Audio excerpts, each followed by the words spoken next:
okay with you, Mr. Mayor, we'll check in with Kyle and Kristen. Okay. And see if they'd be willing to serve in those capacities and Okay. make it happen. All right. Sounds good. Okay? Thank you. Thank you. Anything else? No, sir. No, sir. Okay. We'll move on to Health Department proposed fee schedule changes. Mr. City Manager. Thank you, Mr. Mayor. You all probably saw the letter that Anna submitted into your packets, which is dated the 1st of June. And she'd like to take some time to talk to you about that and answer any questions and go from there, if that's okay. Okay. All right, thank you. Do I need to stand up? You can do whatever you want. Okay. All right, sweet, thank you. Thank you very much for letting me come back to you again. Basically, as you know, we are coming out of the world as we've experienced lately. We are updating our fees. Our Title 10 program in our clinic require us to do that every single year. But this time we have environmental health that will also have a change in fees as well as some additional ones. We tried to provide them to you in a format that would show you the increases, decreases, some of it's because of state, etc. So you can see all of the services that we provide. The American Medical Association and the CMS guidelines have removed nurse visits. So we are no longer able to bill the nurse visits in maternal child health, which I talked about as being a deficit in that program.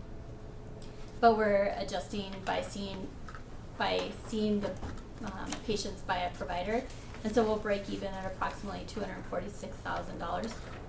But we've had to increase everything that we do in the clinic is based on just breaking even. So like the vaccines and the drugs that we provide, medical supplies, those are straight across, but we've had to adjust because most of them have gone up.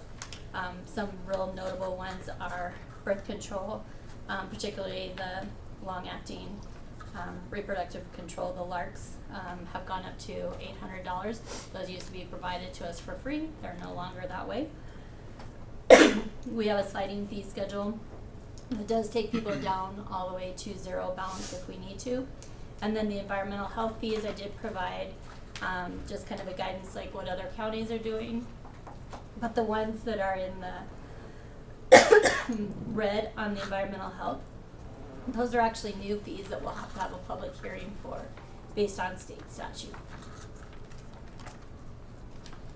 Sorry, I swallowed wrong. So is there any questions? I can go through them line by line, but I know that you guys have had them for a period of time, and I don't need to bore you with all those details. Councilman Cassidy. I guess the thing that I noticed is it seemed like your licensing fees, like pools and spas and what was the others, but several of them in there where they were state licenses and then renewal fees, they seemed awfully low. And particularly when they are businesses, I know my personal license renewal fee is $90. And so it surprises me that, you know, a pool is $50. I mean, Right. those fees need to be going up more in commensurate with the food service licenses, in my opinion, that are state mandated at $200 for a new and $100 for renewals. And I was just curious why those aren't more up in line with that type of a schedule than where they are. Right. So we had not done fees until January 1st of 2017. So this is all kind of a new process to us, and the state did raise some of those fees on us anyway. But we have gone to the county and talked to them, and they are requesting that we look at this next year very closely to evaluate, because our fees are substantially lower even when we look at other counties, and making them more equitable across the board. I don't think we've ever come and presented on fees to the city and the county. So like this is a whole new process that we're adding in. Eric Nelson, our county attorney, has suggested that we do bring these to you for your review and comment, and that was one of the things that the county commissioners have recommended as we evaluate those. So I would definitely take that as an advisement as well from yourself. Yeah. Because, well, like I said, that's a personal license. Then you've got the business license on top of that, which Right. is, to me, like what the pools and the spas are. So that's, in essence, if I'm a one-man business, I'm paying $180 for my business license to be able to advertise engineering, plus my personal engineering license. I'm Right. going, Yeah. So there's definitely lots of room for reassessment, if you will. Okay. Yes, Well, absolutely. and I'm looking too, is that you're supposed to be a nonprofit, but Right. we need to get structures in line to where we're not having to use other tax monies to subsidize everything that you're doing. Absolutely. Thank Okay. you. Thank you. Absolutely. Councilman now. Thank you. The new fee categories, are those in-house new fees that you've constructed, or are those mandated fees? I'm just curious. Some of them are mandated. The blue ones are obviously the state level requirement ones. There is the state statute that talks about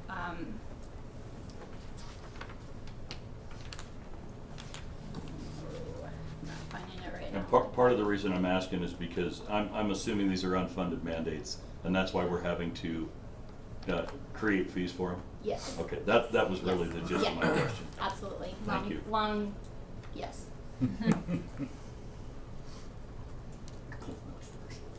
Yes. Anybody else? Councilman Gamroth, you good? So we'll take it to public hearing for the new ones that have not been in place before, which are the blue. Otherwise, if you're good and thumbs up, we'll move forward. You good? Got a question. Yeah. Mr. City Manager. Did you? I had a quickie. You mentioned you were gonna have to go to public hearing for the blue ones. Will you also have to do that for the red ones? No, it is only the state statute talks about, any, prior to the establishment of any fee under this section, the local board of health, the city council, or the board of county commissioners, as appropriate, shall hold a public hearing after providing 45 days written notice of the hearing. So anything that is new is what we're interpreting it as. Okay. Well, I was just wondering, like, the gas technician was new, the septic modification was new, Yeah. I don't even know what it stands for, the HACCP review It is appeared that. to be new. Hazard analysis critical, point plan, high risk processes. But those aren't what you're talking about, just the new licenses, the 3 licenses, right? The blue ones, Yeah. that was already approved by the state, so we're talking about the red ones for Okay, us for gotcha. public hearing. Okay. That's what I was asking, is the red ones, not the blue ones? Yeah. Okay. Mr. City Manager. Thank you, Mr. Mayor. You may have already answered this, Anna, but it doesn't sound like you need some type of formal endorsement on the part of the council. Is It's- that correct? Just notifying that we Okay. are going to be doing this, Okay, very good. Thank you. from Good. my best understanding. It's all new to me. All right. Anything else on that? No, sir. Thank you. All right. Thank you. Alright, thank you. All right, we'll move on to 2021 Fire and Building Code updates. Mr. City Manager. Thank you, Mr. Mayor, members of the council. Periodically, we have this conversation along the lines of following suit with respect to what it is that the state has done by way of fire and building code updates. In this particular circumstance, the state has recently adopted the 2021 Fire and Building Code updates, and accordingly, cities and towns in Wyoming, particularly those who do their own building inspections and have fire departments and so on, are obligated to adopt those as well. Pursuant to that action that is imminent, we wanted to take a minute to visit with all of you and let you know what some of the primary features are as it relates to the differences between the 2019 code, which is the current code, and the 2021 code that's being proposed for adoption. And so with that, I asked Liz and Dan and their team and Tom and Devin and their team to help give you those insights. And a couple weeks ago, I believe it was, we forwarded you the link that gave you the entire code, I believe. Feel free to ask either of these teams any questions with regard to what you hear them talk about or things you've picked up in your reading they can walk you through these things. So with that, Mr. Mayor, if I could defer to, we'll start with Liz's team, and then we'll go to the chief's team. Okay. Mr. Mayor and City Council, thank you for the time to come. We do this every 3 years, and 2018 was the last time we adopted codes. And this year, the 2021, is kind of fortunate because there's quite a few changes, but not many significant changes. In the IBC, there's 416 pages of changes. In the IRC, there's 286 pages of changes. And in the mechanical, plumbing, and fuel gas code, there's 116 pages of changes. To go through all of them, we would spend most of the year trying to go through those. But most of those are definitions and wording and such like that that doesn't really affect construction of residential or commercial properties. So as you've seen in the memo, that there is, we listed a few of the significant changes. And one of those was in the IBC. They have added a section that includes the intermodal shipping containers. You know, we've had a lot of requests in the past to be able to use shipping containers for buildings and such. And you can do it by code, but it takes quite a bit to make it feasible to be created into a structure that's habitable. So anyhow, the IBC and the IRC both put in code requirements to make it simplified for people to understand what it's going to take to use a shipping container to do that. Another one of the IRC changes is the significant is in a residential home. If you have a ceiling elevation that changes over 2 feet, with modern construction today with vaulted ceilings, flat ceilings in some spaces, recessed ceilings, if that changes over 2 feet, then it's going to require an added smoke CO2 detector in the highest portion of the ceiling. And that's for safety purposes, because you could have, as a fireman can attest to, the smoke and the heat is going to be at the highest point, and it could not trigger the smoke alarm that's at a lower elevation at that time. And then also one of the bigger changes is the thermal envelope of the dwelling unit has increased the R values throughout, from the ceiling and the exterior walls.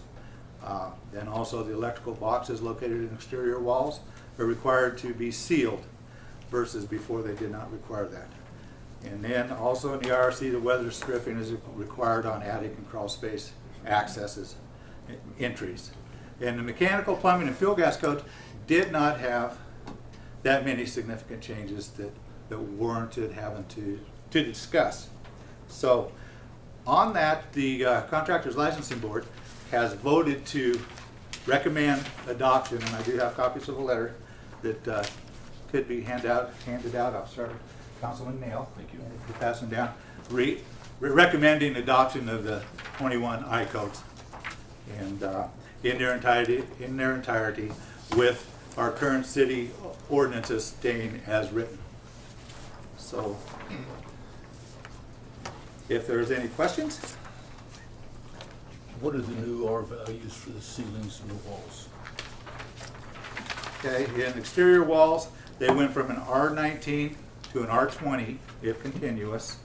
And you've got to understand that the codes read like the Old Testament. There's tables, there's references, there's many other things. They went to R25 if it's bad only, and they went to, and then if they're R23 if there's some intermittent batten and exterior insulation. So it's very difficult to, that's not a simple question to answer, but it went from R19 to R25 is the simplified answer to it. So in that, to an R25, if you go with the continuous, which means added an insulation board on the outside of the structure, it would shoot it down to an R20. But it sounds like I'm talking in circles, but I'm talking code talk, and I apologize for that. But so, because an R25 batt is about 8 inches thick. Our exterior walls currently are built 6 inches, 2 by 6, which is 5.5. Yeah. Okay. So typically, what it would be adding insulation on the outside to meet that R value. The attic has went from R49 to R60, which would require, typically they're blown in, would require about an extra 3.5 inches of blown-in You insulation. said the ceiling was how much? R60.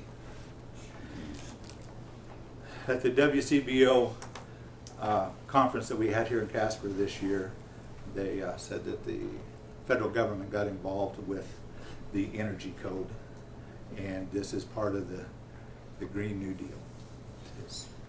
And it triggered this so that they have increased these values.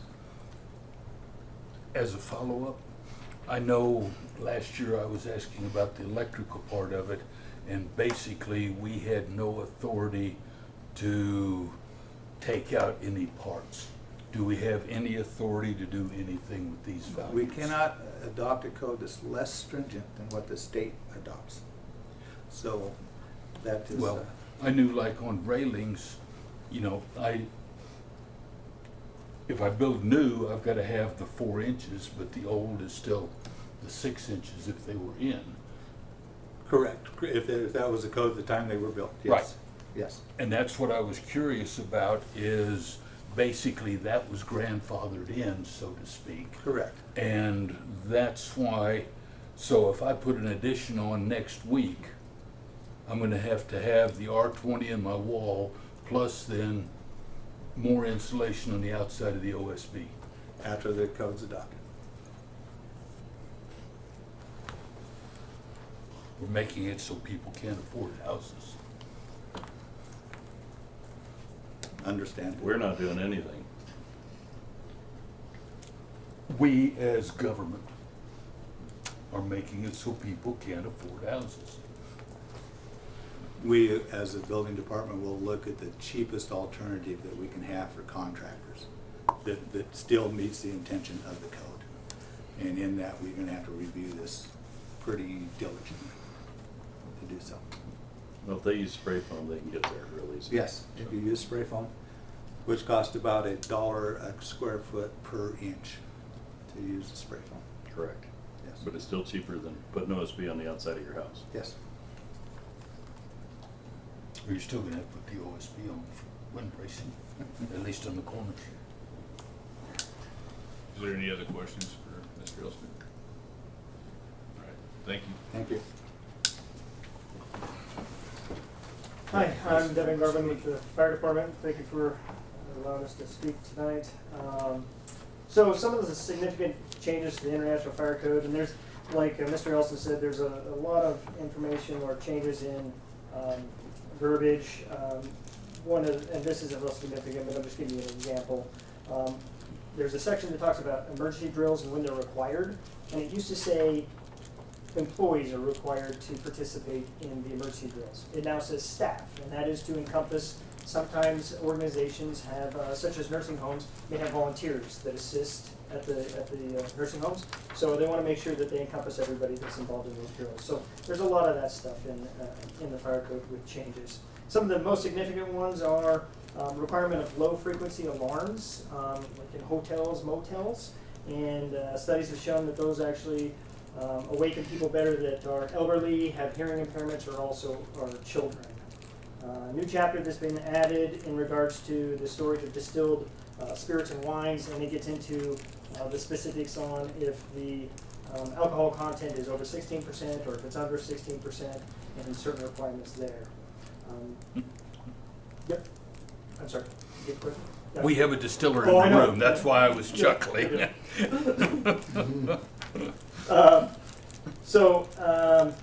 If a new facility would come in that distilled, that did alcohol that was over 16%, that area that actually did the distilling would actually have to be sprinkled. There is a revision in the definition of special amusement areas. I don't know if you folks are familiar with escape rooms, but they're becoming pretty prominent throughout the United States. And they just wanted to make sure that they encompass, that they actually defined what escape room is, and they actually define it as a puzzle room, and that is now falls under special amusements.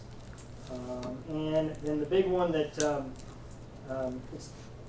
it seems significant when they first presented it, but when you actually dig into the code in relation to carbon monoxide detection in existing buildings or in existing educational facilities, It refers back, and this is getting pretty complicated here, but I can go deeper if you want. But it refers back to Chapter 9 in the International Fire Code, which basically says if there's a fuel burning appliance in that classroom, such as a fireplace or a furnace, then that room is going to require carbon monoxide detection. Likewise, if there's a fuel burning appliance that's in the school, it has some provisions that you wouldn't actually have to put the detection in every classroom. You could put it basically at that point where the furnace is, and then that would take care of those other areas. Some other information that was kind of, it's semi-significant, storage and elevator rooms.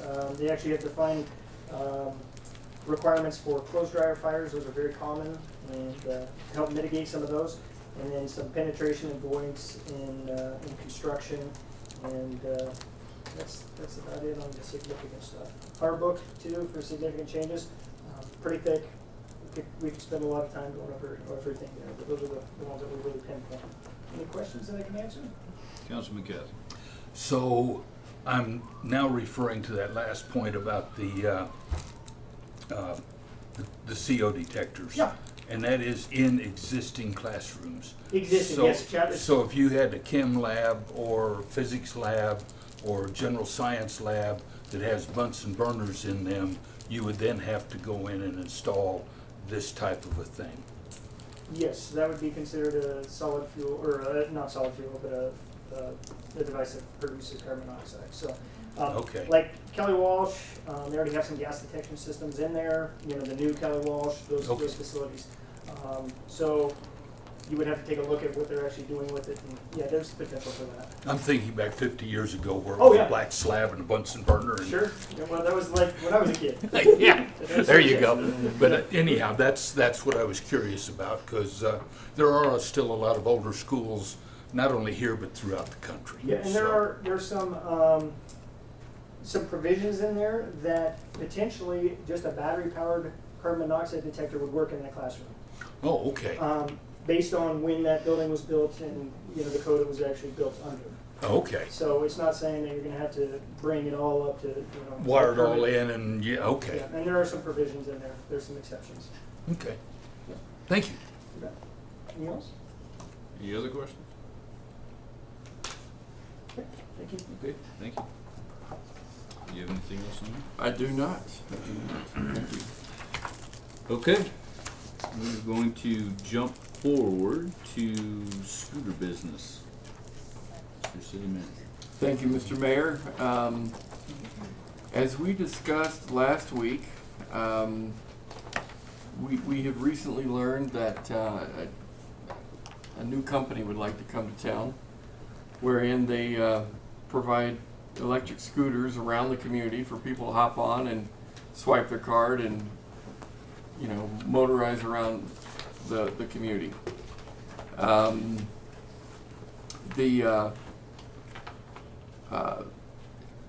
While there are different vendors out there, and certainly a number of businesses that would like to, get into various communities and so forth, this is the first one of this kind that I'm aware of that has considered Casper for this type of a service.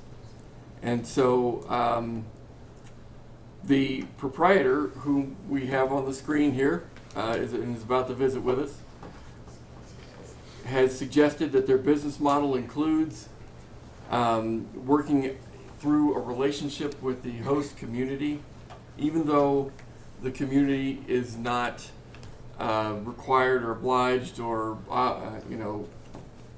in any way exposed, if you will, from a budget or financial standpoint. There are questions indeed about insurance and liability, and I would certainly invite those questions of our guests this evening in the event that indeed this company decides to come to our community. So with that, Mr. Mayor and members of the council, if I could defer the floor to Mr. Cavato. I hope I pronounced your name correctly. Better than.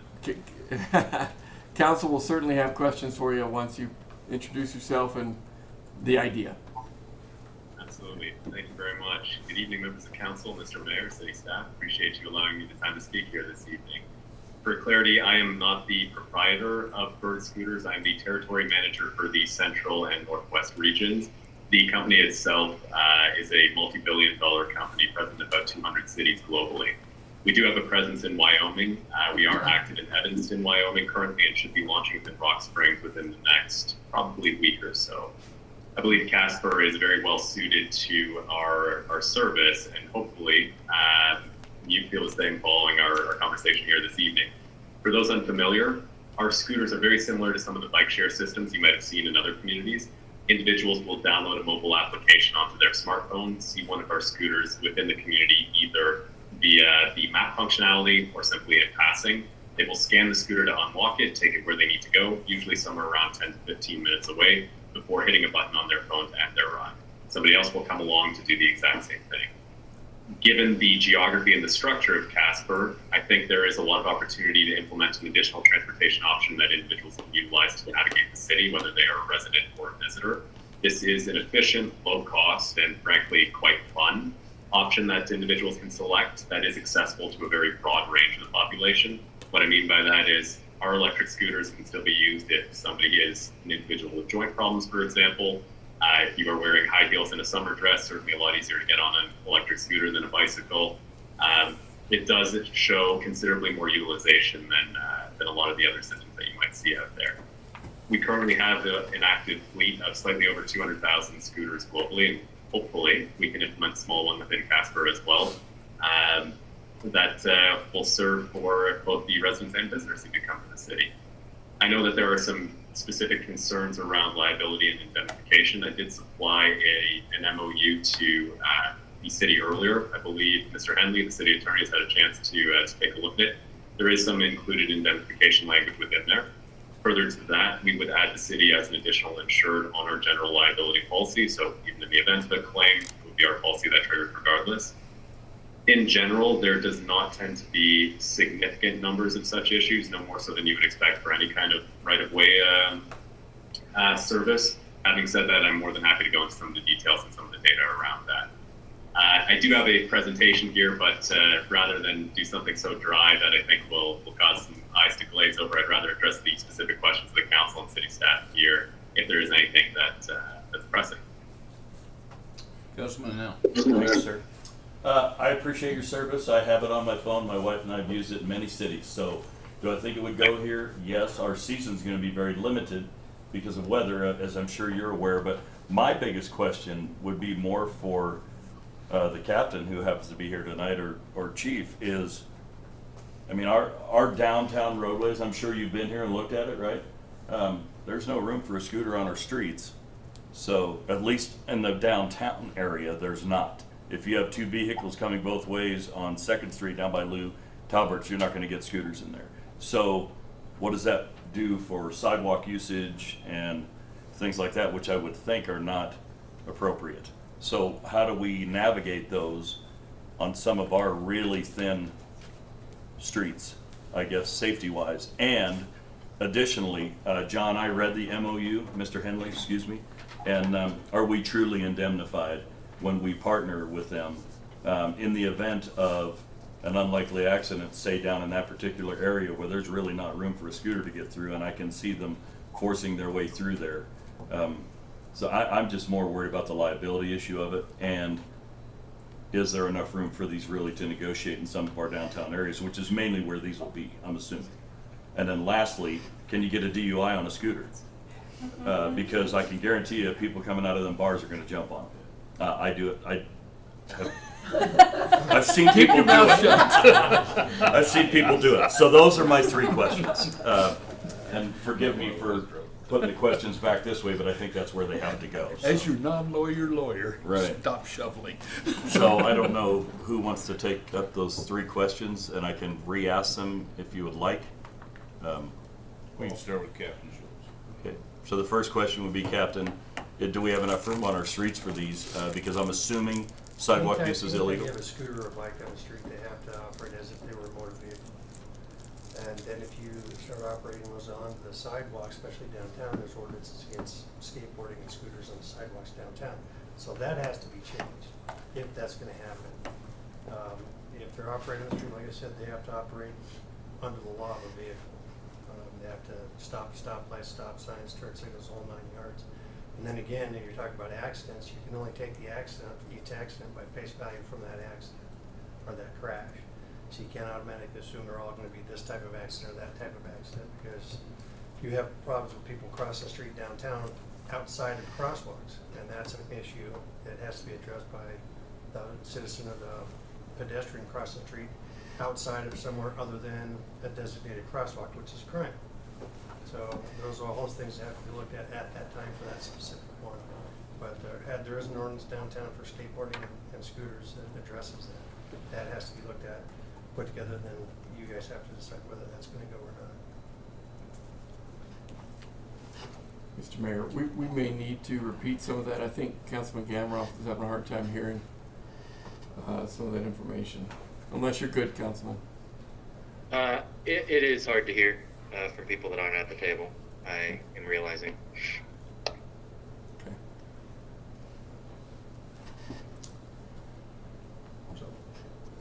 So, Captain, you mind standing up and just repeating real quickly for Councilman Gamroff's perspective, if that's okay, Mr. Mayor? Yep. There are city ordinances that addresses the sidewalk use of scooters and skateboards. That has to be addressed by council and ordinance. Crashes, those have to be on the merit of each crash. So if you're operating a scooter on the sidewalk, can you hear me? If you're operating a scooter on the street, you have to abide by the traffic laws as if you were a vehicle, so you can be held accountable for that. Each crash has its own merit, just like every vehicle accident has its own merit and has to be looked at. So everybody on a scooter on the street or a bike on the street, if there's a crash, it has to be looked at who is at fault of the accident so we can make the corrective actions on that. People cross crosswalks downtown or cross the streets outside of crosswalks, which is illegal. So that also has to be addressed. So there isn't a whole issue that one thing that you can push a button and say that's going to fix the problem, because there's a number of things at that time that may cause an issue that have to be addressed. So you either address it through city ordinance or you let it stand, but there is an ordinance against skateboards and scooters and stuff on the streets downtown. Sidewalks. Sidewalks. Well, you can't do it on the street, so if your skateboarders in the street cause a problem, so you consider them to be like pedestrians. But if it's a scooter or a bike, there's ordinance that addresses that because they're considered a toy vehicle. Sure. The manager and I were talking about that prior, and Ray up in leadership, that there is, you can't have skateboards in the downtown area. That is written in the ordinance, so that's something we know that would have to be addressed if we move forward on this. Clarify.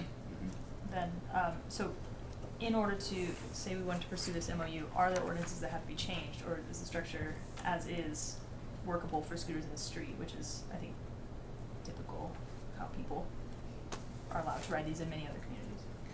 I would believe, and we'd have to review it, but I would believe that the way it's written, you cannot have them in a downtown area, and there's a area that's sectioned off downtown that you cannot have them in, period. Street or side. Which would more than likely be one of the biggest usage areas for them. Yes. And you're also going to have unlicensed, you don't have to have a license to ride one. You just have to have a phone app. And so there, now we're looking at a whole nother can of worms. And then, can you get a DUI on one of those? You can on a bicycle. Yes, I thought you could. Sure. And then lastly, John, could we truly be indemnified from, by partnering with this? Do we accept, would we have no liability in this whatsoever? Well, you can always get sued, and you may have some liability at some point, but I think that the way you want to structure this, I'm still thinking about that a bit. We talked with Mr. Kavada yesterday, and very, I thought, knowledgeable, gave us a lot of good answers, a lot of good thoughts. One of the things that he raised, and I don't want to steal your thunder, Mr. Kavada, but was actually geogating. So if you wanted to geogate that area around 2nd Street, and just so that the scooters couldn't even function there, that would be a way to control some of that might make pedestrians a little bit safer, but at the same time let people have the scooters and have them in the downtown areas. There are certain streets, David, is one as you get down there that might be available. Some of the one-ways actually we're looking at might be available for scooter use.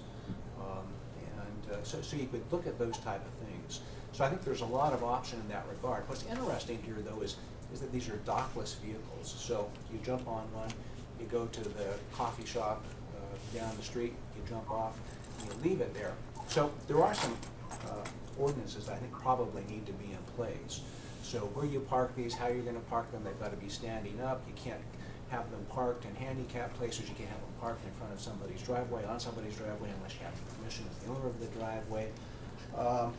They have to have a certain amount of lighting if you're going to use them at night. Mr. Kubota's thoughts yesterday were that, and I think what Bird's standard is that if you're under 18, you cannot actually rent a scooter, and so you have to be 18 years of age, which most people then are going to be licensed. They're going to have some idea of how to operate and how traffic operates. So it's not like you're going to get some 13 and 14-year-olds out there, which would be, I think, helpful for liability and actually just to prevent people from getting injured, which is really kind of the essence of what we want to be looking at here. And looking at the liability question, there is obviously the point of being an additional insured on Bird's policy or having some type of an indemnity agreement, but also, we let car rental places come in. We don't worry about them indemnifying us. It's basically, you take the responsibility, we are not partnering with you, and so we would treat it a little bit like a right-of-way franchise agreement to some extent. I agree with that, but I was under the impression they wanted to partner with the city to bring these in. That's where my question's coming from. Aha. If we're not partnering with them, we have no issue. The liability's not on us. We talked about this a bit yesterday. I will let Mr. Kubota address that. To be clear, partner is simply nomenclature that we use for individuals that we want to make sure we work with the city to ensure we're addressing the unique needs of each community that we are working within. There is no assumption of partnership in any form of agreement that we have with the city.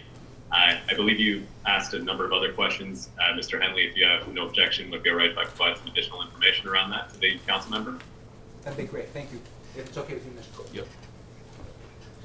As the captain and the chief mentioned earlier, in terms of regulating, generally speaking, I believe the ordinance related to skateboards would probably be very applicable to the units that we have here. They are very much akin to a bicycle, so any type of regulation that you might expect for a bicycle as related to a DUI would apply to an electric scooter. We proactively shut the fleet down between the hours of midnight and 4 a.m. to significantly reduce the risk of an individual who has had a couple of drinks thinking it's a good idea to get on one of these.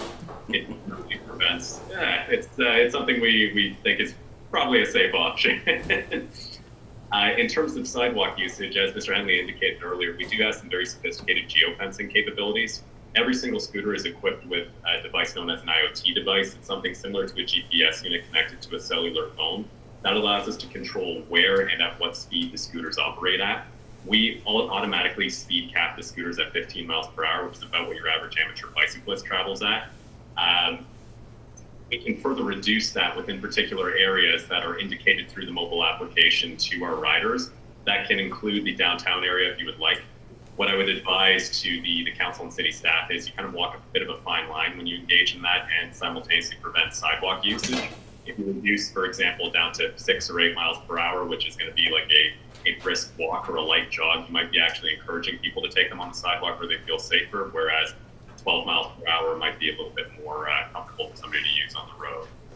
Having said that, this is all things that we can work together with the city staff. We have a dedicated individual here internally at Bird that can work with city staff to implement all of these on a dynamic basis. It takes about 15 to 20 minutes to put anything new in if you want to try something. As related to lighting, headlight, tail lights, running lights, you can see them from 1,000 miles out at night, or sorry, not 1,000 miles, be a little far there, 1,000 feet out at night, so certainly meeting all the requirements in that respect. As a final piece with respect to indemnification, as already mentioned, no partnership, but we proactively include within our terms and conditions a release to the extent applicable by state law that all of our users must agree to for the municipality within the agreement. So I know I threw a lot out there. I hope I've covered most of what was addressed here. Oh, parking. In terms of parking, we have about 130 cities now within the United States and are very familiar with ADA compliance. All of our users do go through a safety tutorial where they are taught about proper parking etiquette, which includes parking the scooters within the boulevard strip or furniture zone. There's different terminology that I've heard. the area between the curb and the sidewalk, where you might find a row of planters, a row of trees, those sorts of areas. If that is unavailable, then leaving 60 inches of clearance and parking the scooter at the edge of the sidewalk. Each one is equipped with a kickstand, so it is self-standing. Will not present any obstruction in that kind of capacity. At the end of a ride, as a council member, I'm sure you're familiar with, given you downloaded the app earlier and took one of them for a spin, users are required to submit a photograph of the scooter to prove they have parked it appropriately. I'm not sure when the last time you used it was, but within the last couple of years, we've actually implemented a real-time AI feature that can detect whether a scooter is in frame. So if somebody tries to pull a fast one, snap a photo of their feet, the system will kick them back until they've actually snapped a photo of the scooter itself. So I know I threw a lot out there. I hope I've covered everything. Councilmember Paul. He just covered the Okay. question that I had. Yep. Okay. All right. I had, I guess, 2 questions. The first one is charging these scooters relies on Bird privately contracting with folks in our community to do that, correct? Is that there's folks in our community that, you know, they would, their part-time job or whatever would be collecting these scooters, making sure they're charged and stuff? So rather than a part-time job, we have individuals that we term fleet managers. They are contracted with Bird, but this is a full-time business. National average is a little over $70,000 a year for these individuals, and that includes areas where there are other shared mobility providers with competition. In an area like Casper, what we've seen in comparable communities, I think there's potential for it to be substantially more lucrative. To be clear, this is not a gig economy. This is a dedicated personnel who, with their own team that is speaking daily with us and is receiving communication in terms of how to deploy. Lets us provide a small business at no upfront cost, no fixed cost, and no termination penalty, no commitment realistically, to provide a direct economic benefit to members of the community. So what that means is that the city has the confidence of knowing there is somebody who cares about Casper, that is going to be working, checking on every single scooter every couple of hours throughout the day. Thank you. I had one other question about, I'm still lost personally on, I mean, I'm sure you guys have something in place, otherwise it would be an epidemic throughout the 200 cities you operate, but how do you keep people from stealing them? Do they have GPS or something? So every single scooter is equipped with a GPS unit, yes. In addition, there's a bunch of other sensors within them that get triggered under certain conditions. For example, if a scooter is going above the maximum speed, we'll know that it's very likely somebody tried to put it in a vehicle. Having said that, part of our operational best practice is to be very proactive in terms of reducing a lot of this risk. So we get them out of risky areas, we move them away from the river that you have in Casper, those kinds of situations. Right now, our national churn rate is less than 1%. It's less than 0.5%, in fact, which means that in terms of the size of fleet that we would see in Casper and in terms of the risk, very likely to be quite low. Plus, I think the community is generally a very decent community, so our vandalism and churn risk seems to be rather negligible. And I'm sorry, just one more follow-up. Is it fairly common in the cities that Bird operates for those cities to have designated parking areas? That's a thing, right? That a lot of cities have designated kind of areas for these scooters. Probably makes it easier to find them and access them and stuff. It's actually rather uncommon. You tend to see it more in very large metropolitan hubs. Most typically utilize the areas I described earlier in terms of the right-of-way. We can create preferred parking zones within specific regions of the city if that's something that city staff are interested in having, or if the council is interested in having. But again, that's something that we can work through together if this is of interest in terms of an implementation. Thank you. Thank you, Councilman. Councilman now. If we were to have preferred parking, that would take away from the entire objectivity of having them. It's the fact that they're everywhere and you could just jump on one and go. So anyway, I'm all for it. I've been on them many times, and I would love to see them around. I think we'd see people buzzing all over the place on them, personally. Any other questions? You need direction on that? Mr. Mayor, members of the council, the MOU is something that we need to determine what would need to be done, because that would ostensibly either be approved by you to authorize the mayor or myself to sign.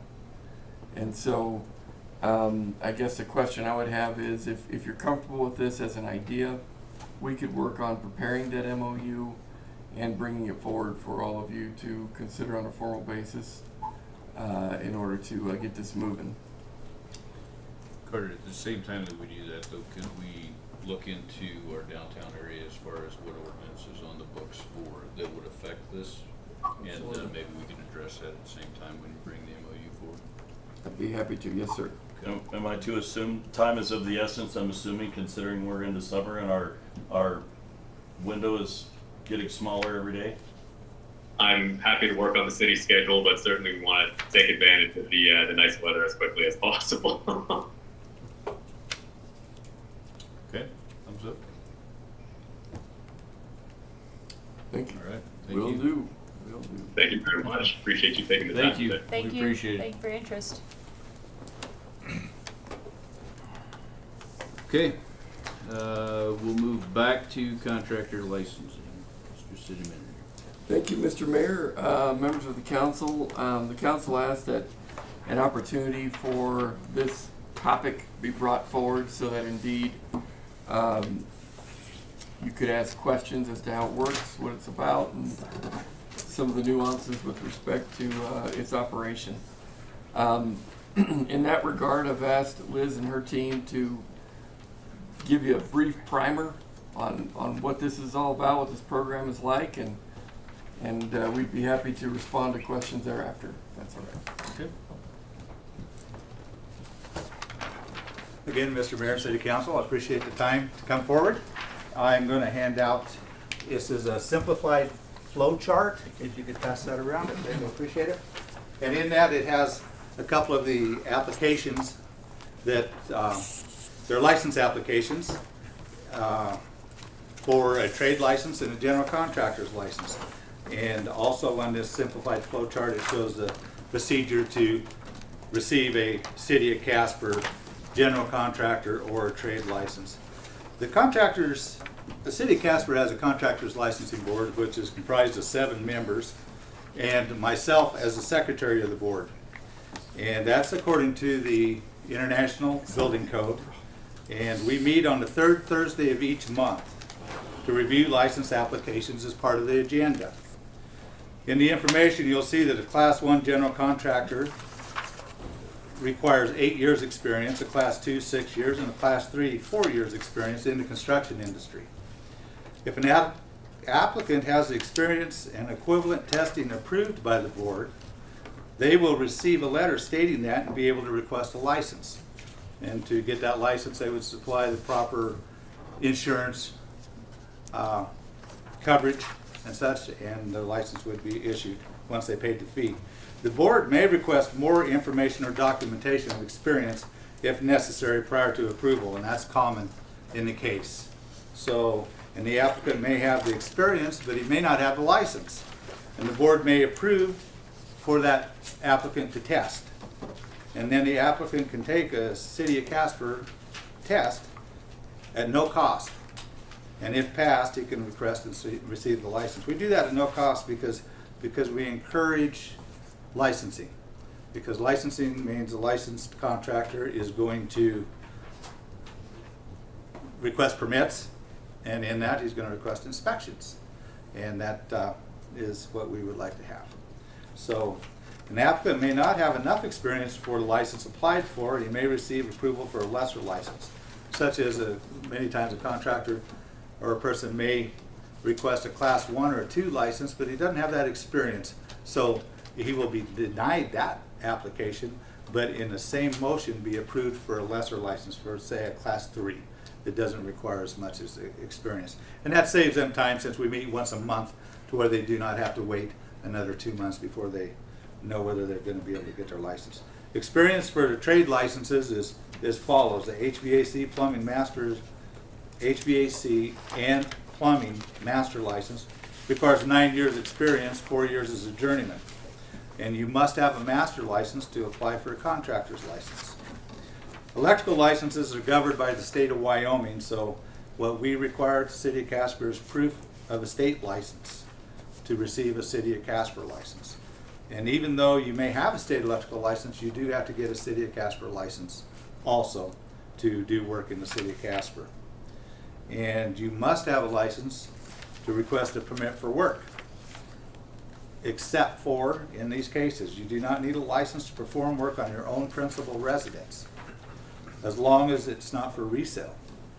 And you do not need a license to perform limited work on your commercial property or maintenance or minor repairs. But in both cases, you must perform the work and not hire a contractor. We have many cases where contractors have requested that the homeowner or the owner of a structure pull the permit and they do the work. We strongly discourage that, and if you read the ordinance the way it's written, the reason it's written that way is because the person who pulls the permit holder, is responsible for that permit and the property and the work that's done. A lot of times the homeowner doesn't realize that when he pulls that permit. He thinks that he's saving himself some money by pulling the permit and not having the contractor have a fee on that or whatever. But in that case, if there's something incorrect, we do not go to the contractor, we go to the permit holder. So if there's any questions, I'd be happy to answer them at this time. Councilman Johnson. Thank you, and thanks for holding this off for me, because I was the one to ask for it. So I had a constituent that was asking me about this, which is why I wanted it brought up. I guess his concerns were, well, first off, I guess my question is, what do you consider, what do you use to prove years of experience? If you see on your applications, the blank application you have, there's affidavits. Okay. That you get those affidavits, you can get them filled out, and we're pretty liberal with who fills those out, but they must be notarized. A lot of times, I just had a person in today that cannot get his time verified for the contractor he worked for. Sometimes you leave there in cases that may not be to where the owner of the business wants to give you an affidavit for your time. And that's what's happened in this case. And so they can provide W-2 form, and block out the pertinent information that we don't need to know, showing that they worked for this company for this many years or for that year. And you can tell by their wages incurred that if they were there for the full year or not. We can have them, also we've allowed them to have customers supply letters of recommendation. Also, they can go to material suppliers. So we look at every avenue that we can to get that if they cannot get it from their former employer or a past employer that may have passed away or no longer be in business or in another state. We have that also. So we look at many different avenues to document that experience. And then a follow-up. And so he was saying basically, like, and I don't know how the town of Mills runs their operation, but that he could go to the town of Mills and challenge a test and get a license without having to have all of this extra stuff, but here he can't. And then he was also concerned that the members of the board some of them are, or they are contractors, correct? Private contractors, is this correct? Yes, and so that's he my fears code. that it's kind of a fox guarding the hen house kind of scenario, where you have private contractors who get to decide who and who does not have a license in the city of Casper to work as contractors. The licensing board has to base their decision upon the ordinance. Right. And upon the experience, not upon their desire. Right. And as the And they have liaison to always that been- board, I've never seen that. Right, and these No. are just his concerns. I'm just letting Yes. him out to try and Yes. get information. So- And I don't know if you know anything about how the town of Mills does theirs. And I mean, can you just challenge a test out there? And That very well could be. I know when I was a contractor for many years, I was licensed in the city of Casper, and in the town of Evansville, you just paid a $25 fee and you got your license. okay. And so other jurisdictions do it in different ways. We have had City of Casper Contractors Licensing Board for at least the 40 years that I've been either a contractor or with the city here. I guess a follow-up to that, though, is if you go out and pay a $25 fee in Evansville and get a license out there, you could do work in Evansville, but you can't come in and do work in the city. That is correct. So you're still gonna have to go through the process. That is correct. Okay. Councilmember Paul. Just kidding. I see that it's written right here, so Okay. I'll just read my form.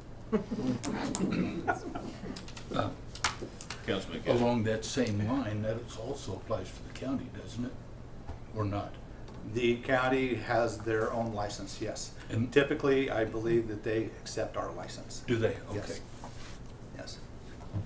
Do we accept theirs? If they have the experience criteria, typically they come here first to get it. So I don't think that I do not know if they have, as of lately, assembled a test themselves and that you can get licensed through the county. Typically, they send you here. Okay. Thank you.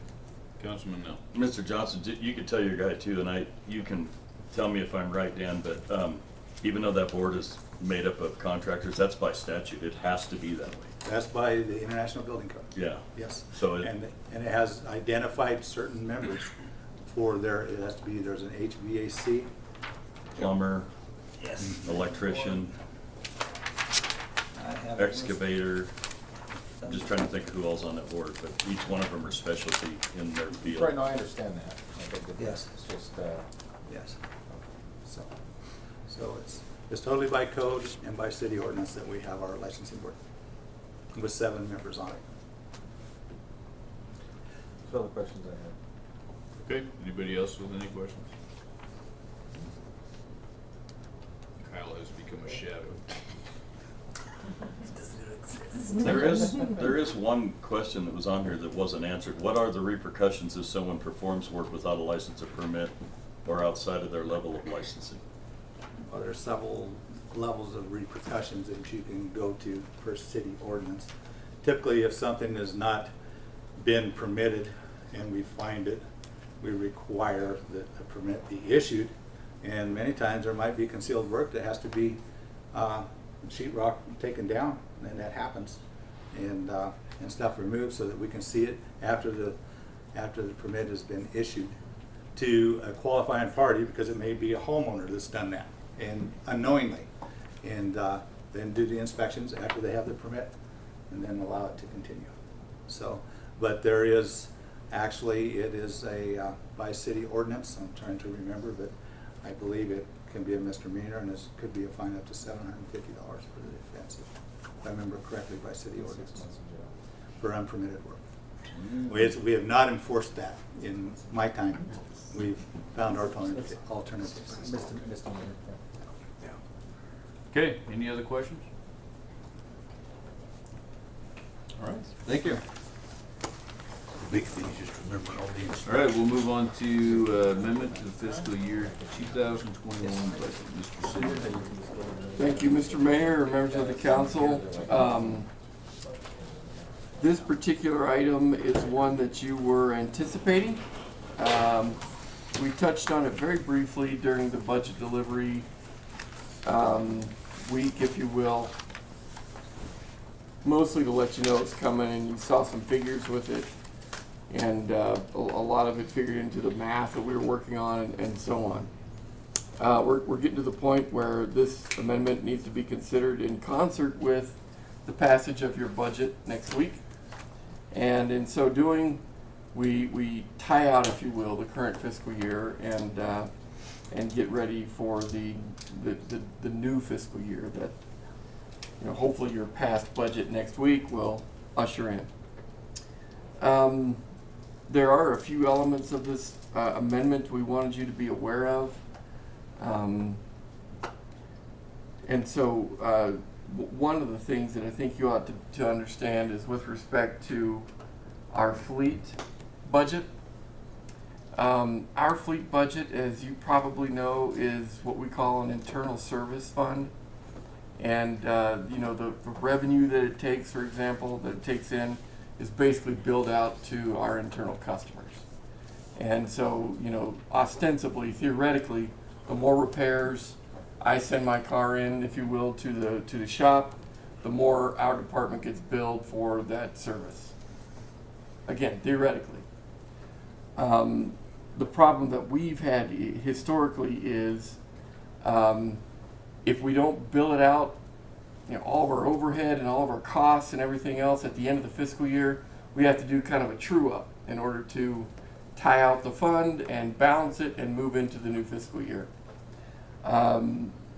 With our new clerk treasurer, we are suggesting that we take the fleet fund into a little bit of a different direction this coming fiscal year, so that it is more of a direct bill scenario based on rates that are predetermined, that again theoretically would capture all of our overhead costs more succinctly than we have in the past, and hopefully avoid this true-up scenario, as well as the need for reserves, because typically the reserves are there to help cash flow these overhead costs, if you will, that weren't appropriately allocated to all of our cost centers internally. So having said that, a part of your amendment that you will be passing does suggest not only using reserves in the fleet fund in order to balance out the fleet fund with respect to costs we did not appropriately allocate, or entirely I should say allocate, as well as some funding with regard to that cash balance that we talked about and discussed in the general fund that we're expecting to be residual by the end of this fiscal year in order to make it all whole. The hope is that in fiscal year 22, we shouldn't have these imbalances. We should have fees that capture the operation, the cost of the business more appropriately, and avoid these kinds of situations, hopefully, with the right accounting and everything else. There are other costs associated with this amendment that I wanted you to be aware of as well. You were all aware of the added costs that we needed to conclude our audit this year. That's captured in this amendment. We've taken in some extra revenue that ties out with expenses that correspond with that revenue as well. I believe it's in the amount of $875,000, somewhere in that regard. You know, those are some of the major features.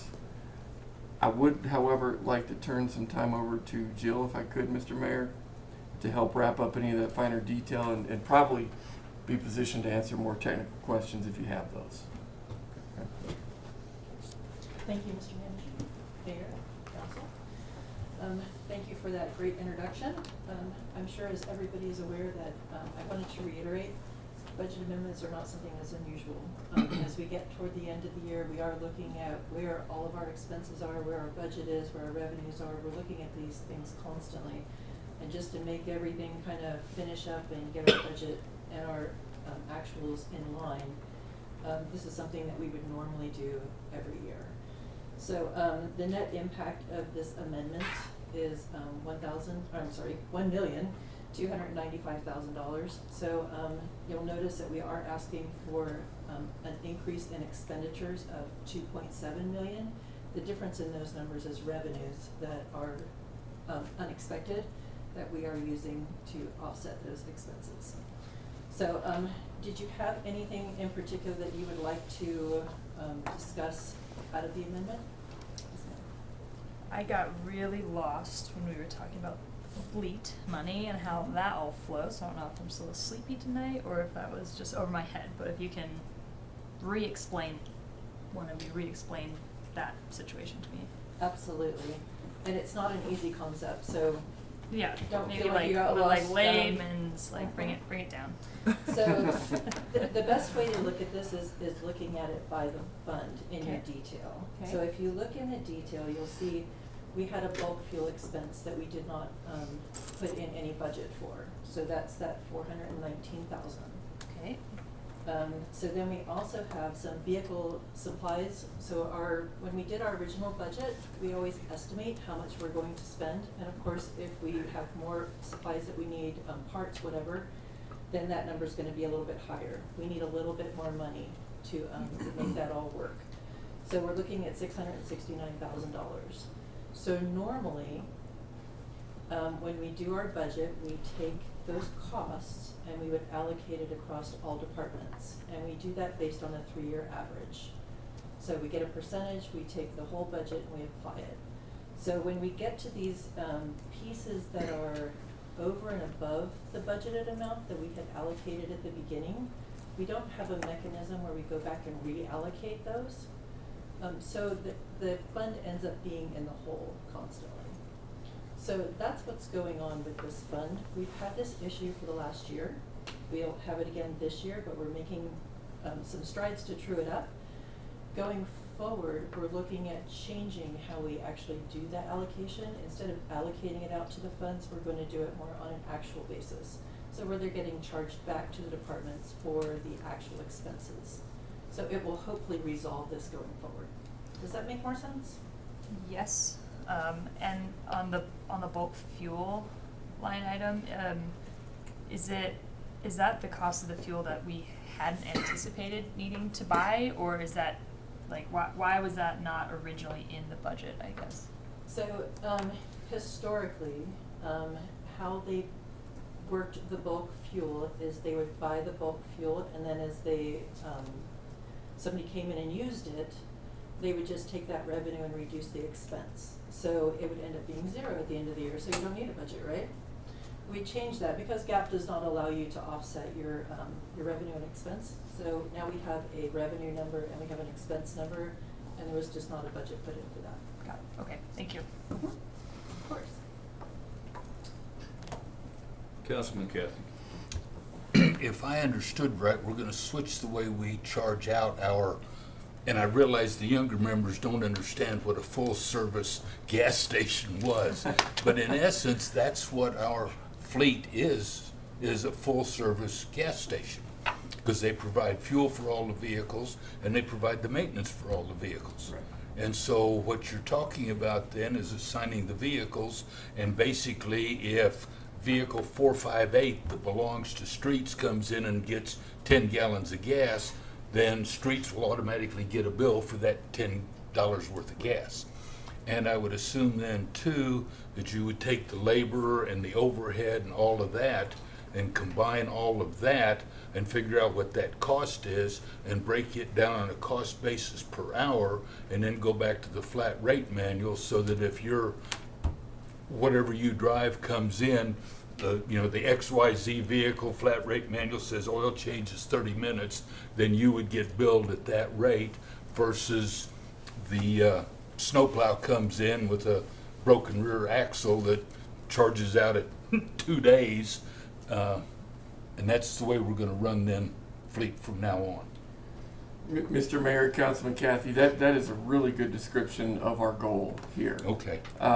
We want our consumers, which are obviously all of our Yep. internal equipment operators and so on, to know exactly what it is that they're buying when they roll in the door.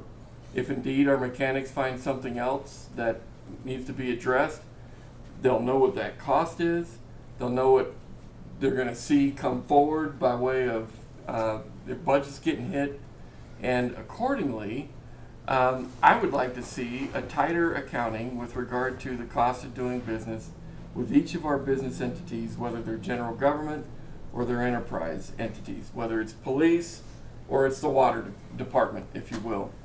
Because at the end of the day, if indeed we are allocating appropriately and we're setting our rates appropriately and so on, we should have a very, very clean and transparent means of demonstrating how much it costs to run a police department that have a ton of cars, or a fire department that have really specialized maintenance needs and so on. So that is definitely the hope, and I think it'll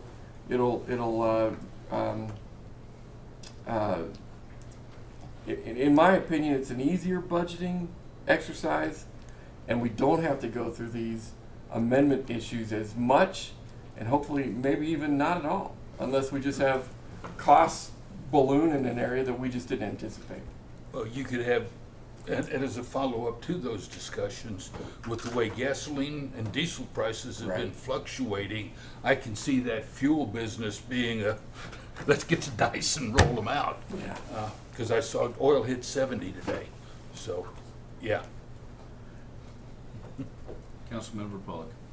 So, once we've transitioned to that model, will we then see in the budget, rather than a fuel budget line and vehicle supply budget line under fleet maintenance, is that going to be now split up into many different department budgets? Mr. Mayor, council member, what I hope you will see is much like we do with our utility enterprises, where we can demonstrate business activity, we can demonstrate projected need, we can demonstrate cost implications as it relates to fuel, as it relates to metal, and so on. And accordingly, you will see a much cleaner reporting from the standpoint of each of the cost centers that use this service. So in the police department, for example, where we do have a fuel entry in the department, hopefully you'll be able to feel better that fuel entry will be based on what it is we're projecting for the year, and a history that is not an average basis where 1 year really socks them for the next 3 if they've had a bad year, but instead what their true cost of running the police business actually incurs. Kind of a longer answer, I apologize. Well, and to go along with that, what you're really talking about, if Fleet gets it set up right, they will know, for example, on one of their police vehicles, an oil change may be $30. So they have 10 vehicles, they go through X number of miles a month, so they will have 14 oil changes in a year times the number of cars times the $30, and that's what you would see in police for vehicle maintenance, along with, and I'm just using that as one line item example on maintenance, but then that should wind up offsetting then the fleet deal to where the fleet will zero out at the end of the year, hopefully, and it all winds up being in the police budget, the fire budget, the streets budget throughout. Is that the overall concept? Mr. Mayor, Councilman, when I walk in with a car that needs an oil change, I know it's going to cost me $30. Yeah. I know that I'm going to be not only paying for the mechanic whose skill level is more consistent with an oil change, but I'll also be paying for, a piece of the building perhaps with that rate. Like I said, you're going to operate it just like a private full-service garage filling That's station. exactly right. Yeah. Same with tire changes. Yep. Same with windshield wipers. Okay. Just exactly like you described. Councilman Nell. I would be remiss to not say that, considering this is the 5th amendment to the budget, and it's a week before we're about to approve next year's budget, this is enormous. It's a lot of money. For the 5th one, it's a lot of money. And with this new way that you're going to account for everything, were the department heads given any type of a heads up so that they could, I guess, fix their budget for next year? Or are we going to be in the same situation next year until they can catch up to this new way of being held accountable for the way we're going to be billing them? Mr. Mayor, Councilman, this is actually, in my estimation, a customer service concern that has been, lodged by the department heads for quite some time now. Some believe they're charged more than they should be paying. Some feel like they're getting hit by this leveling exercise more than they deserve. In my estimation, this is absolutely in response to demands that our customers are putting forward as what they view as inequities in the current practice. So the short answer is yes. They are aware of this, they understand it, and they've been asking for it. Without a doubt, we are going to have some time where we need to, kind of work the numbers and feel better about them once we have some history. But, I feel like within a year, we're really going to find our groove with this, and the service delivery is, in my opinion, I think is going to improve. Councilman Casper. Could you go over a little bit because basically we aren't changing the overall budget, but we are having to make modifications moving from fund to fund, And there are things in state statute, and I don't recall what they all are, that those all have to balance. In other words, if we said budget-wise, if I understood it right, if we said budget-wise, we're gonna spend $1 million out of this fund, and we're gonna spend $1 million out of this fund, but in reality, if we only spend 500,000 here and 1.5 million here, even though at the end of the day, we still spent $2 million, we have to make a budget amendment to do that. Is that? Yes, that is correct. You cannot move money from fund to fund. We as staff cannot move money from fund to fund. It must come before council. Most of the time, however, if you have a special revenue fund, you cannot move certain types of funds to other types of funds. That's not appropriate. And we typically would not ask you to do so. Yeah. So these amendments that we're asking for, they will actually increase the budget. Mm-hmm. Okay. It is not a net zero. It will actually increase it by, like I said, the net impact is the 1.2 million. But how we do this is we are required to, we cannot deficit budget. So we look at our reserves, we look at our revenue, and then we look at our expenses. And that is part of our process before this even comes before the council, is to make sure that there is funding available to support these amendments. And are there time frames that we have to amend as the year goes along so that we wouldn't wind up, say, for example, like Councilman Nell mentioned, this is the 5th one. Do we periodically have to make amendments to where, in essence, we don't wind up with a $10 million adjustment at the end of the year? We would hope that that would never happen. But, I just threw that number out, but okay? anyway, Yeah. so there is no timeline that is required. How it would typically work is we would put one amendment right after you pass the budget, which helps us carry over the projects from year to year. We don't put those in the original budget, we carry it forward.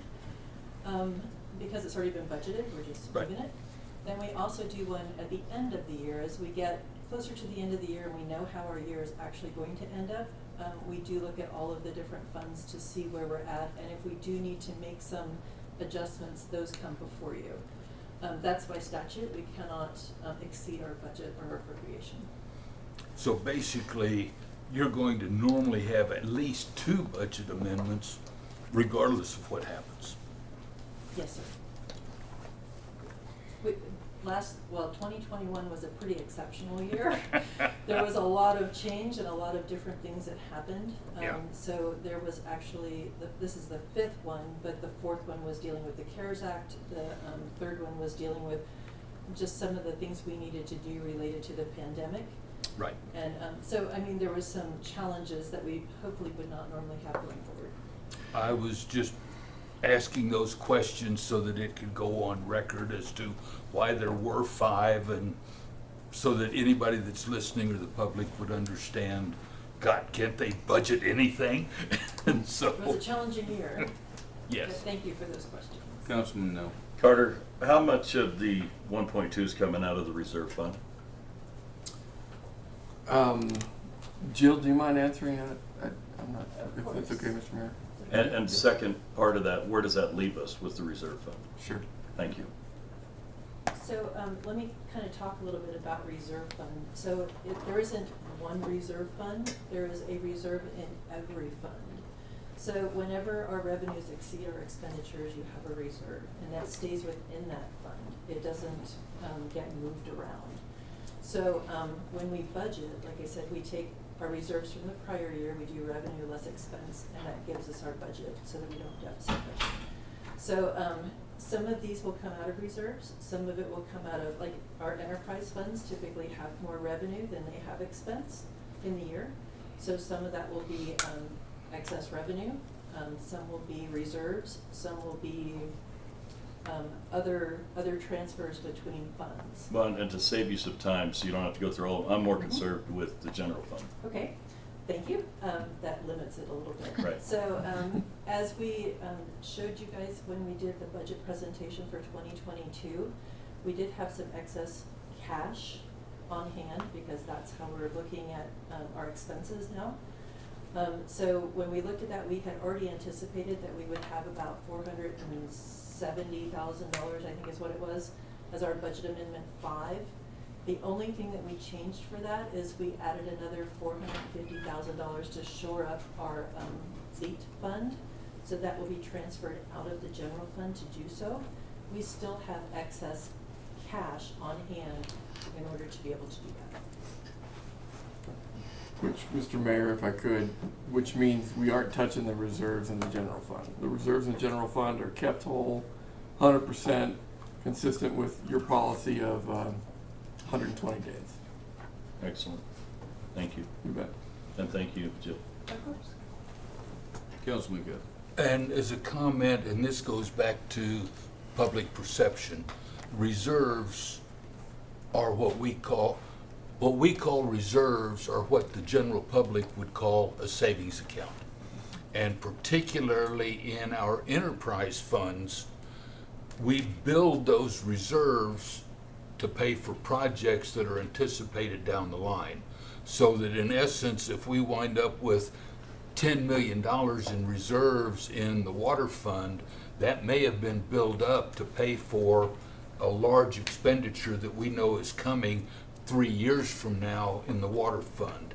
Just like we would put money into a savings account to buy a car instead of taking out a loan.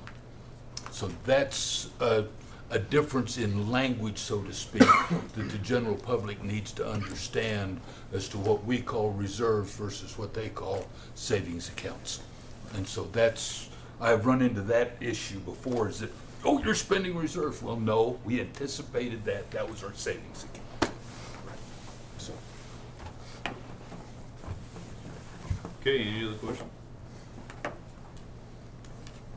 hope I don't get too No, sir. Okay. Thank you very much. All right, thank you. Agenda review, Mr. City Manager. Thank you, Mr. Mayor.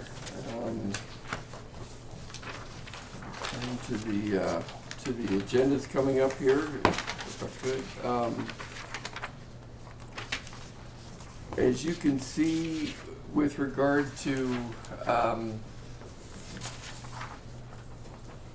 pre-meeting next week, we've got a couple things we want to bring up to your attention. The Clarity VAST, they're kind of termed differently. Franchise has some questions we want to bring forward to your attention, and make sure you're aware of it as you go into third reading next week, that were brought up by their competitor, Charter. We also have a Taser sole source that we need your blessing with in pre-meeting. However, we're just kind of trying to brief you on that matter so that on the floor you'll feel more comfortable that you understand what's going on with that sole source request. And so that's pre-meeting for next week. Next week's a big week for us, as we've already kind of alluded to, in that we do plan to propose a budget to you on a formal basis, have a public hearing on, and with your approval, actually implement starting that Tuesday evening. And in concert with that, of course, we wrap up fiscal year 21 with the budget amendment we just discussed. Let's see.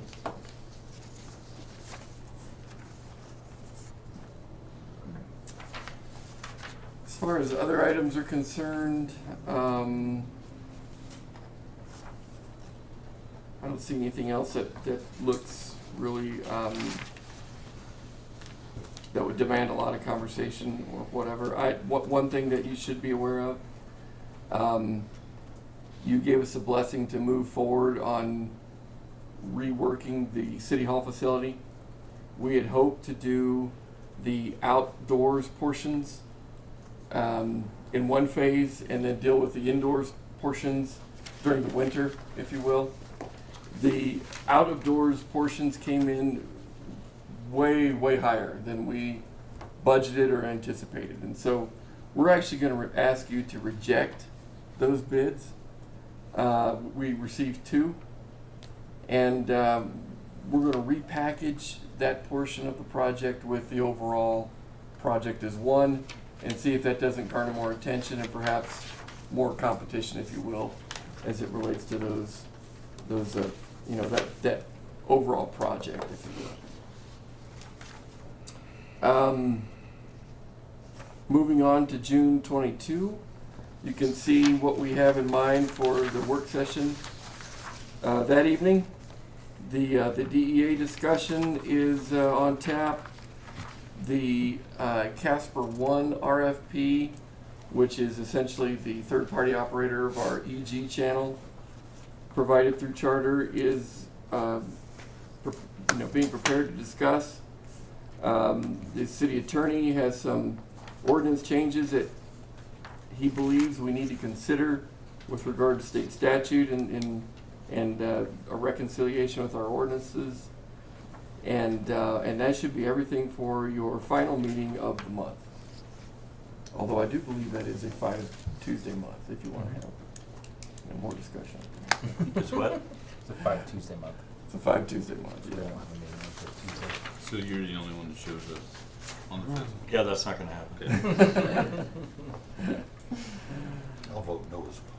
Yeah. I'd like to turn your attention to the future agenda page as well, just to be sure that you know what's kind of coming on the horizon. If there's, of course, anything that needs to be added to that, obviously we appreciate knowing that too, and getting that direction as well. And with that, Mr. Mayor, that's all I have for the agenda update. Okay.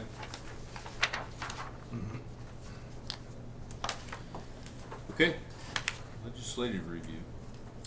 Thank you, Mr. Mayor. We have committee meetings in process right now. This is kind of committee season, if you will, wherein they're taking up interim topics and discussing things in preparation for potential legislation coming up in the legislative season. Today, I went down to Cheyenne and had some conversation of, kind of consumed some dialogue that the committee was having as it relates to special districts, water and sewer districts, and so on. Really good discussion. Wardwell came up and demanded a lot of the conversation down there. They had a lot of questions for us from Natrona County as it relates to preparing legislation that might deal with this issue, not only here, but throughout the state. And I do agree that it really is a statewide issue, not just a central Wyoming issue. So that was a very, very positive discussion. Community development districts also came up. We are talking also with the appropriations committee as it relates to, excuse me, I would say the revenue committee as it relates to revenue programs and ideas and so forth that cities and towns may be able to take advantage of. Although I don't have a whole lot to report there.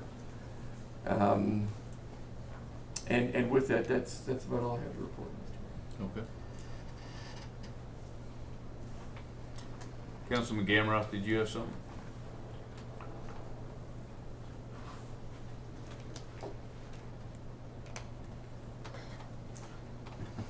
Wanna call me? I'll put you on. Okay. Little counselor on the table. I tried with Councilman Gamroth, but I don't think that's gonna work. So Councilmember Pollock. Sure. Oh, she's messaging him. I would just mention, oh, there's Kyle. Okay. Hi, Kyle. You're on speaker. I'm gonna mute myself, sorry. Do we wanna just go with Kyle first? Sure. Okay, can you hear me? We can. Sorry, I don't know what happened to my mic. My laptop died at one point, so maybe something happened there. So as far as agenda review, I did want to ask that something be added to the agenda. I know we had recently agreed to move forward with watering at 2019 levels, and I'm still okay with that, but I would like to ask staff to add it to our agenda in the fall, after the summer months, not anytime in the immediate future, but in the fall, I would like to have a discussion about all of the areas that we maintain in town, you know, grass, water, just all the areas in town that we maintain, you know, maybe have an inventory of those and have a discussion about, Councilman L brought up that area in front of Rocky Mountain Discount Sports on CY the other day, and I think that would be a perfect place to start the discussion. So yeah, I would like that after the fall, after we get through these summer months, and you know, I don't know if there's anything staff has to do. Maybe this is all information they keep already, but if there's any information they need to collect over the summer about, you know, how often we're watering certain areas, what the cost is to water and maintain those areas, anything like any information that could be useful for that discussion in the fall, I think would be important to gather over the summer months while we're using all those systems. So. Are we moving on to, I have my sound muted, so I apologize if you can hear me or anything. I'll just do my counsel around the table right now. Does that work? Sounds good to me, Cal. Thank you. I guess I can hear you through Amber's phone. So I apologize too for not being able to make it to the meeting. I am not in town. So for my around the table, real quick, just wanted to give a shout out to a lot of crazy cool things that happened over the weekend. Our 321 had their big top event Friday and Saturday. David Street Station, Cinema at the Station. The Art Walk was Thursday. Easton Corbin at Gaslight. Fishing Day at Yes Miss Pond. So a lot of insanely cool, exciting, fun things to do this summer. You know, the summer has began. There's lots of things going on. So just wanted to thank everyone who had helped organize all of those things. They all seem to go, you know, be really successful and go without a hitch. And then I imagine there's some things that other council members will probably cover. So that's really all I have. Thank you. All right. Thanks. Appreciate your patience with me this evening. Thank you. All right, Councilmember Polly. Yeah, to echo what Kyle said, I'd just like to thank the community for coming out to support everything that happened this week. It was a really busy week, and it was really nice to see so much support for all the different things going on.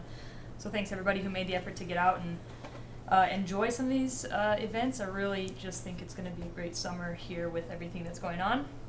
I want to highlight that this week is Casper Pride. It starts tomorrow.